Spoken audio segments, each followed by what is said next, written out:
सास बहू और फ्लेमिंगो की आगे की कहानी हवेली में हुए फंक्शन के दौरान एक और घटना से होती है, जहां रानी कॉर्पोरेटी की एक शिप को ब्लास्ट होते दिखाया जाता है। फिर रानी बा और डोंजे को दिखाया जाता है, जो एक दूसरे से प्यार करते होते हैं। 24 साल पहले रानी बा ने डोंजे की सेफ्टी के लिए उसे अपने से दूर भेज दिया था। रानी बा ने डोंजे को दोबारा इसलिए बुलाया होता है क्योंकि वो जानती होती हैं कि उनके इस बिजनेस पर खतरा मंडरा रहा है, जो कभी भी बंद हो सकता है। अपने बिजनेस को बनाए रखने के लिए रानी बा एक ऐसा ड्रग बनाना चाहती होती है जो किसी के हाथ ना लगे, इसलिए डोंजे को शांता के साथ ऐसा ड्रग बनाने को कहती हैं। डोंजे रानी बा को मना नहीं कर पाता और मान जाता है। रक्षाबंधन वाले दिन रानी बा के साथ बाकियों को भी शिप के ब्लास्ट के होने की खबर मिलती है। सभी एक दूसरे पर इल्जाम लगाते हैं क्योंकि इससे उन्हें भारी नुकसान हुआ होता है। बिजली इस नुकसान की भरपाई को अपनी चतुराई से कवर कर लेती है, जिसके लिए रानी बा उसे शाबाशी भी देती हैं। तभी बिजली से मिलने डीजे नैना आती है। नैना को वहां देख रानी बा बिजली से पूछती है कि क्या उसे हमारे बारे में पता है, तो बिजली झूठ बोलती है कि उसे कुछ पता नहीं है। फिर बिजली नैना पर गुस्सा करती है कि उसे यहाँ नहीं आना चाहिए था। फिर इंस्पेक्टर विष्णु को दिखाया जाता है, जिसे शिप के ब्लास्ट होने की खबर मिलती है। वो फौरन अपने नेवी ऑफिसर से मिलता है, उसे समुद्र में छानबीन करने को कहता है। फिर उसे रेगिस्तान में जोगी की लाश मिलती है। जोगी के मरने की खबर धीमन और शांता को भी पता चल जाती है और वो लोग उसके घर अंतिम संस्कार के लिए आते हैं।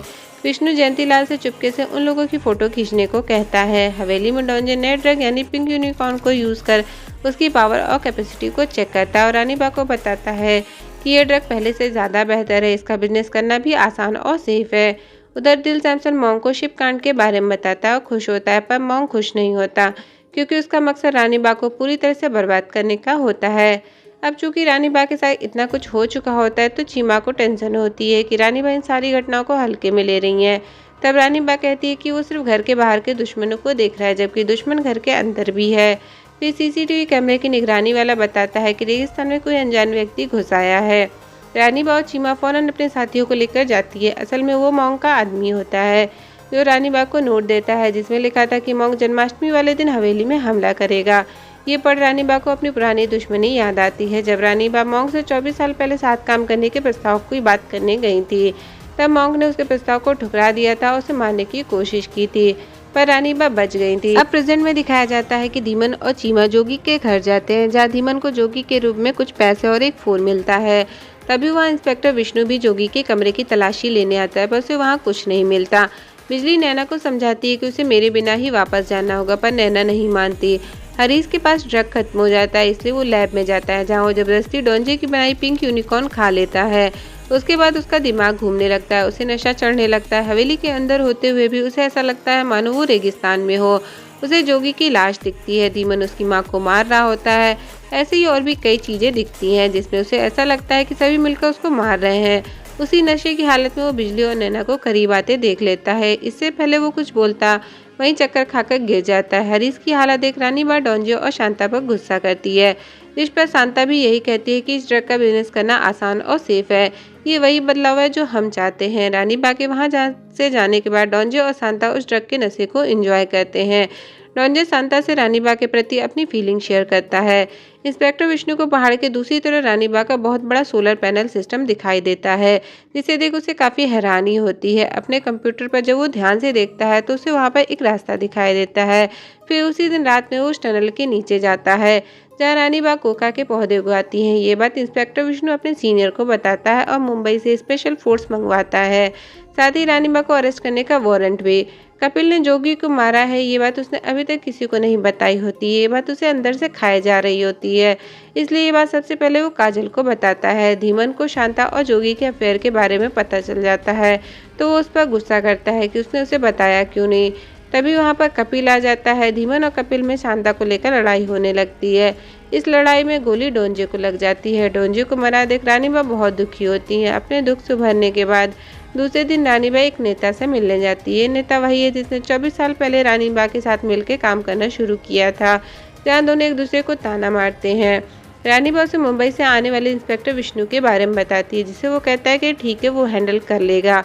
फिर नेता अपने इलेक्शन के लिए रानी बा से 500 करोड़ मांगता है। घर आने के बाद रानी बा ये बात सभी को बताती हैं, तो काजल कहती है कि हम फ्लेमिंगो को मॉन्ग के डीलरों को बेचकर कैश ले सकते हैं और इसके लिए हमें मॉन्ग को मारना होगा, पर ये आइडिया किसी को अच्छा नहीं लगता। रानी बा सभी को वहाँ से जाने को कहती है, सिवाय धीमन और शांता के, क्योंकि उन्हें उनके रिश्ते के बारे में पता चल गया होता है। कपिल ने बता दिया होता है और ये भी कि उसने ही जोगी को मारा था। रानी बा कपिल को डांटने के बजाय शाबाशी देती हैं। धीमन और शांता से उनके रिश्ते के बारे में पूछने पर शांता सारा ब्लेम खुद पर ले लेती है। दूसरी तरफ विष्णु की पत्नी मां बनने वाली होती है, पर विष्णु अपने केस में इतना उलझा होता है कि वो अपनी पत्नी को ये बात बताने का मौका ही नहीं देता। तभी उसे एक लीड मिलती है। उसका नेवी दोस्त बताता है कि जो उसे ब्लास्ट हुई थी उसमें ड्रग था।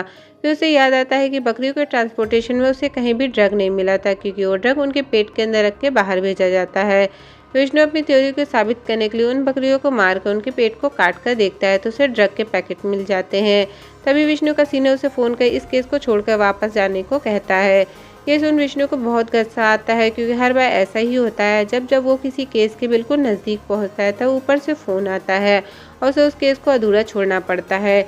इसी दौरान कोई पीछे से उसके सिर पर मारकर उसे बेहोश कर देता है। जोगी का फ़ोन धीमन के पास होता है, जिस पर एक कॉल आता है जो कहता है कि मोंग जन्माष्टमी की एक रात पहले हवेली में हमला करने वाला है। ये बात धीमन जाके रानी बाग को बताता है। तभी रानी बाग को उसी नेता का वीडियो कॉल आता है, जिसमें वो कहता है मैंने तुम्हारी जांच रुकवा दी है। साथ ही उसे रानी बाग और मोंग की दुश्मनी के बारे में भी पता होता है। तो रानी बाग से कहता है कि मोंग को मैं देख लूंगा, तुम्हें कुछ भी करने की जरूरत नहीं। पर रानी बाग उसकी एक नहीं सुनती। उसी रात रानी बाग अपनी महिला मंडली को लेकर मोंग के ठिकाने पर हमला बोल देती है।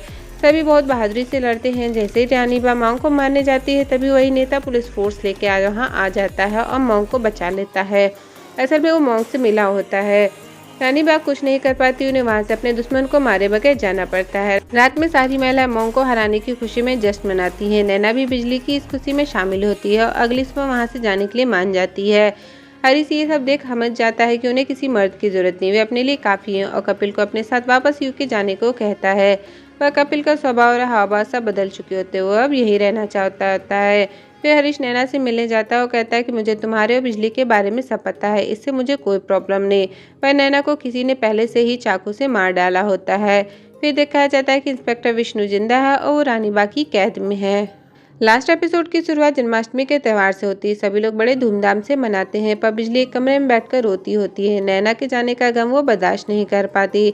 काजल उसे संभालने आती है, उसे नीचे चलने को कहती है। फिर दही हांडी तोड़ने की प्रतियोगिता होती है, जिसमें एक दूसरे के अपोजिट कपिल और धीमन होते हैं। रानी बा हरीश में शर्त लगती है कि कौन जीतेगा। रानी बा कपिल का नाम लेती है तो हरीश धीमन का।